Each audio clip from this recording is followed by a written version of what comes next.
You've heard me say it before. I think the most important thing we do is manage other people's money. All the rest is the process to get there. And it's absolutely crucial that they have the confidence and trust in us to do that. Welcome to Kelowna Talks, where we explore the why behind the decisions that shape your city. Together, we open the curtain and dig deep into current issues, plans, and policies that come out of City Hall. Thanks for joining us as we talk about Kelowna and the topics that matter to you.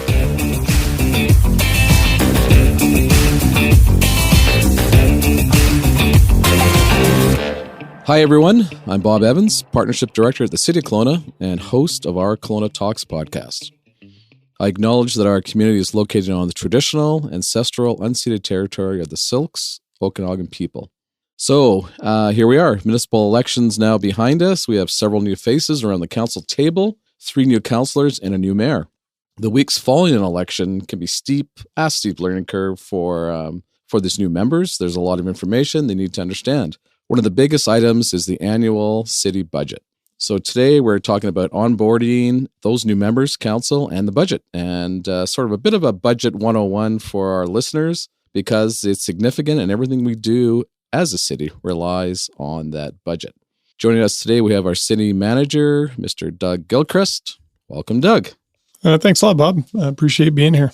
Well, we're glad to have you. It's been a few episodes and we've been wanting to get you in the seat, and here you are. So we usually start off by asking people when you're not at City Hall, and in your case it's probably just a small couple of minutes a day, but what do you do when you're not managing the city? I was going to say, when am I not at City Hall? Yeah. I spent a fair bit of time there, that's for sure. But like everybody else, we have another life. I'm a father of 2 young kids, 8 and 10 years old, and they're a blast. So I do a bit of coaching with one of them, coaching lacrosse, and spend lots of time with the others, skiing and boating, biking, and everything like that. And my wife. So we're a pretty close family and doing lots of great stuff up in Kettle Valley. And a little bit of traveling when we can find the time. Enjoying the beauty and the bounty of our city. Good to hear. You bet. So with the new councillors and a new mayor, in the seat for the next 4 years, what have the last couple of weeks looked like for you with them in terms of bringing them up to speed, teaching them the ropes, let's say, on what it's like to be a mayor and council in the city of Kelowna? Yeah, the last few weeks since the election has certainly been a whirlwind. It's a busy time for any municipality, but when you have a change of 4 new councillors come into a council, it changes everything. Right? It changes the dynamic of council. It changes the approach. They may now have some new priorities, new ways of communicating and wanting to do things. And so uncovering all of that so that you can end up with a really cohesive team that is aligned with the organization, or the organization more appropriately, the organization becomes aligned with the new council. So that's been going really well. We have a pretty robust orientation program for councils, and we were well prepared. There's a great team of staff around the executive office and throughout the organization that put a ton of time into ensuring we were prepared, regardless of who was on council. And then we spent 4 days with them a couple of weeks ago, getting them oriented. I always like to ask you the question, what does that look like? I've had certain staff inside City Hall go, oh, what's it going to be like? A new mayor, a new council. And what I've been saying is that we have a job to do as professionals, and it doesn't really matter. I mean, it does, because obviously the mayor and council set priorities in a direction, but as staff, we do our job professionally, regardless of who's at the helm. So I don't know, help me out with that one. And what do you say to staff, with new leadership at the helm? I say that. Yeah. That's a perfect message, Bob. I mean, public service, if you don't believe in that, public service isn't the place for you, right? So some of the things I've been saying to staff, and people ask me a similar question, is the things we needed to accomplish before October 15th are mostly the same things we need to accomplish now, whether it's public safety or homelessness or, pandemic recovery, economic efforts, facility development. All of those things are still on our agenda to complete, as well as all the services that aren't in the political realm, like snow clearing and cultural programs and things like that. All of those are base business that we have to continue on with. The way we go about doing that business and how far we go in certain directions will definitely change as a result of a new council. And that's a good thing, right? Cities change, councils need to change accordingly, and then we need to respond. So I'm hoping all of our staff really pay attention and listen to council so that we can follow their lead. The community elects them, and their direction is our direction. Their priorities will become our priorities.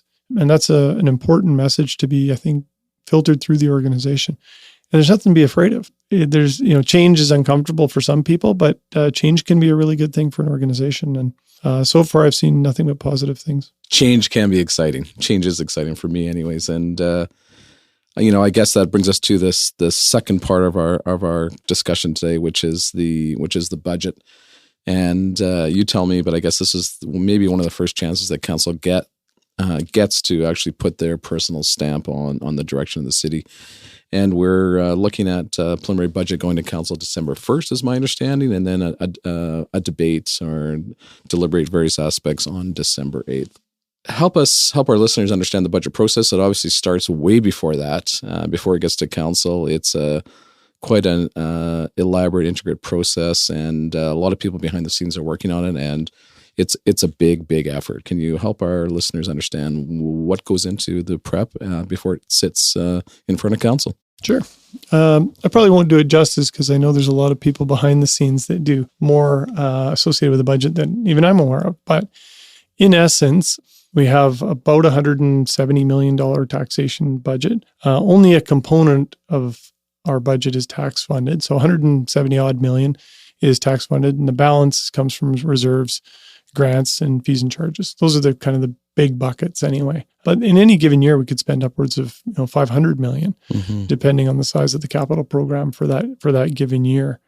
So what we bring to council is the changes to the tax component of the budget, and that starts generally early in kind of May, June for both capital and some of the operating. And it goes through a filtering process. And people bring their needs and wants to the table, hopefully, more often now than perhaps in the past, but hopefully based on a divisional plan or a strategy where they've identified the resources they need, the program they need to develop or advance, and the capital needs that have been identified. And that comes through to the divisional directors, ultimately the senior leadership team, and finally culminates in what's called the City Manager Budget Review Week that happens in October, where we really get down to brass tacks on what's necessary, what's nice to do, and what isn't going to make the cut for the year. Yeah, so there you go. It's a multiple month process with dozens and dozens of people with their hands and their eyes on it, and ultimately it gets to you for a final decision on what goes to council. Yep, it does. Ultimately, it's my recommendation to council, and then once they approve it, it's their budget. We do have budget improvement processes that I think are really important that we want to do a better job of. And ultimately, those will streamline our budgeting process so it isn't so laborious every year for so many people in the organization, trying to free up some hours so they can spend more time on the work they're doing than the budget they're planning. So can you give me an idea what that means, a budget improvement process? So it's largely our finance team that's tasked with it, but I'll give you an example of sort of rolling up things into buckets as an example.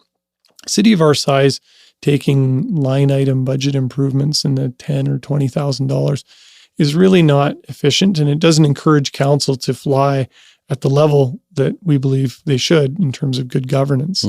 So rolling up some programs into bigger buckets that give a little bit more latitude around how the money is spent within a program or a policy level that council has established. That would be one example.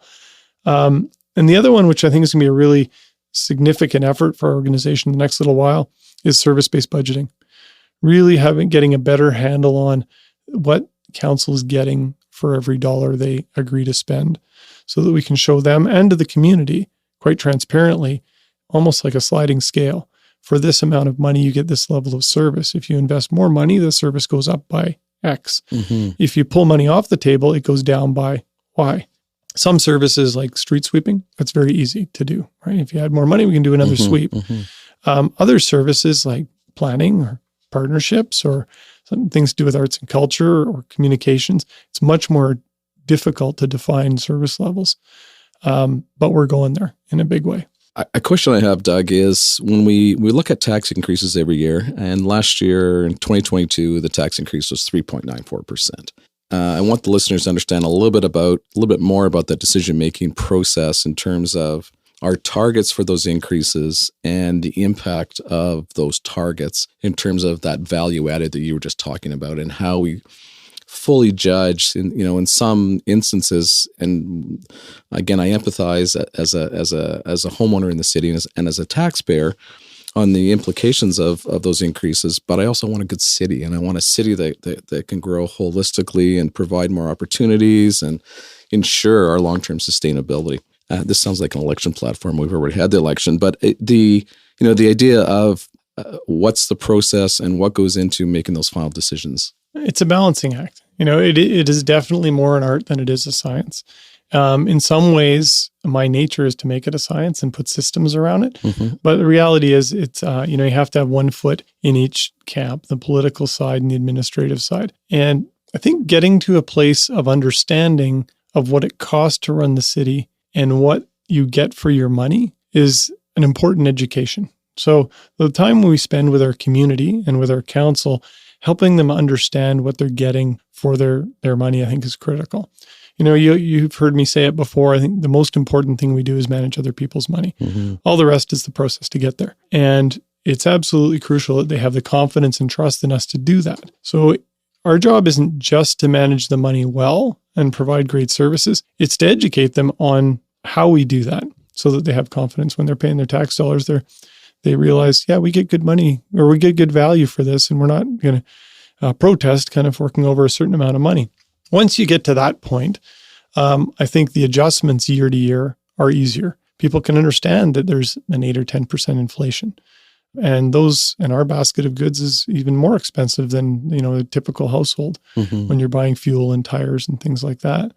So when you have them in a place of trust and confidence in municipal government, which is tough for any level of government these days in our world, then the adjustments are a little bit easier for them to swallow and understand.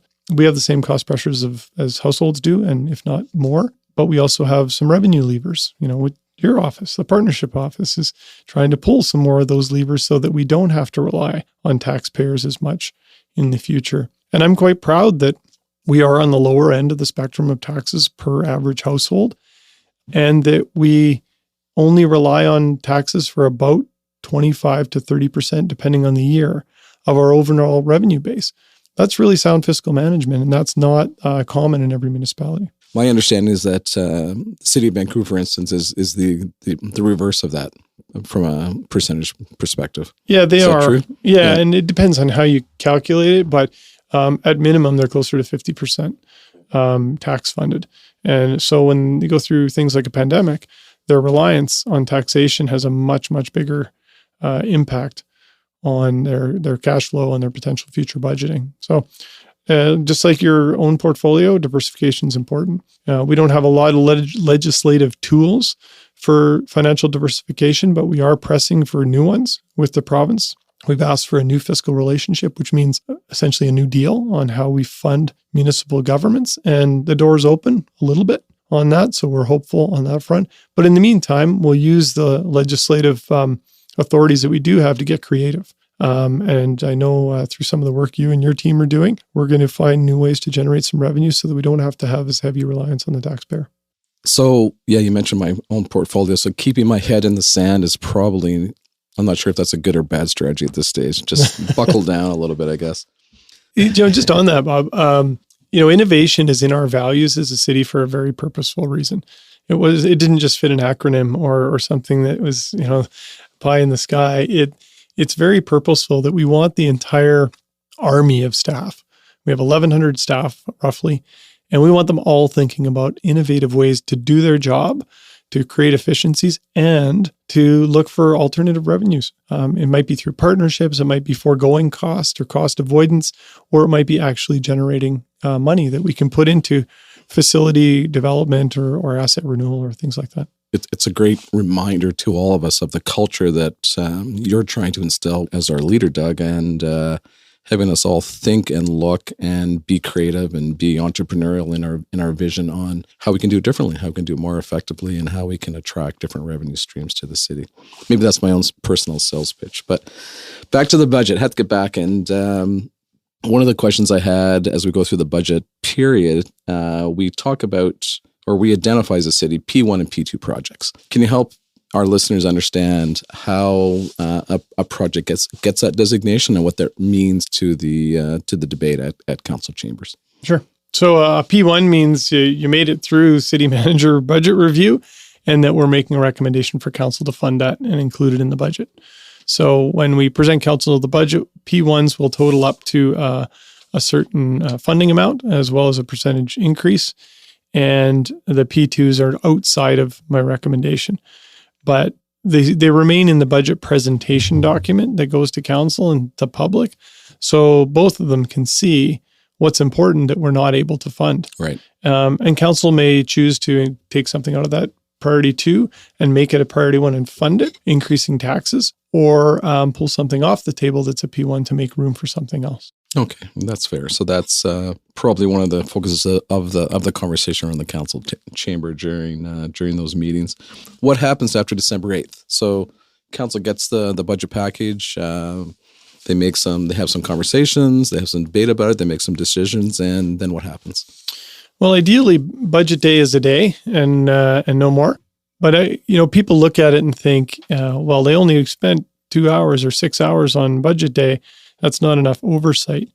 Budget's really a program. It's not a day. But December 8th is the culmination of a lot of time and effort and work and touch points with council, starting back in as early as June of the previous year. Really understanding what they're looking for in the budget, massaging it, going back and checking in with them again, so that when we do present it on December 8th, there's no surprises.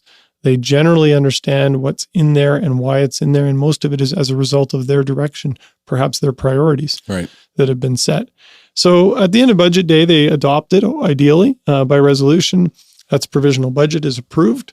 Once provisional budget's approved, we can start spending, even though final budget doesn't actually occur until May when it's finally adopted. We have all of our revenues confirmed, our carryovers, all of that kind of stuff is dealt with, reserve allocations. And then we do adopt final budget in May. I have a little fact here. I wanted to do a bit of a shout out to the finance team. My understanding is the city's been awarded this is long, the Government Finance Officers Association Distinguished Budget Award 20 years in a row. That sounds great, but further than that, it must mean that we're doing a good job under the eyes of other governing bodies, that our approach to budgeting has attracted some attention. Yeah, that's an award that we should all be very proud of, particularly the finance department, who's charged with it and has the most amount of energy into delivering it. And our citizens should be proud that they have a government that cares enough about the way we manage our money and communicate our budget back to the community, because that's part of one of the awards that we get from GFOA as well. I just hate to be the finance director in place when we don't get it. 20 years running. That's a pretty substantial track record. Yeah. Things are changing always. Or the city manager, I guess. I guess the city manager, the ultimate authority. Yeah. Well, that's pretty much the end of our time today, Doug. I appreciate you showing up and sharing with us how the new mayor and council members are being oriented to their duties in the city, and the background around the budget. Is there anything we've missed that you want to share with our listeners on either of those two topics before we wrap up? I don't think so, Bob. I just want to thank you for doing these. I think it's an innovative way of communicating out to our staff and others, and I'm really excited we're doing this kind of work. And I'm excited about our staff and council. We've built, I think, something really special here in the city with the level of talent and passion that we have in staff. And I'm excited about new council and the direction they're going to help take us. I'm sure we're going to be able to deliver on their results as well as we have on previous councils. Well said, and I'm excited too. So thank you, Doug, for joining us today. That's it. Okay. Thank you, Thanks. Bob. Thank you for listening to this episode of Kelowna Talks. For more conversations about topics that matter in your community, subscribe on Spotify and Apple Podcasts. If you liked what you heard, give us a 5-star rating and review, and share Kelowna Talks with your friends and neighbors. For more information about this podcast and other big community conversations, visit kelowna.ca/community stories.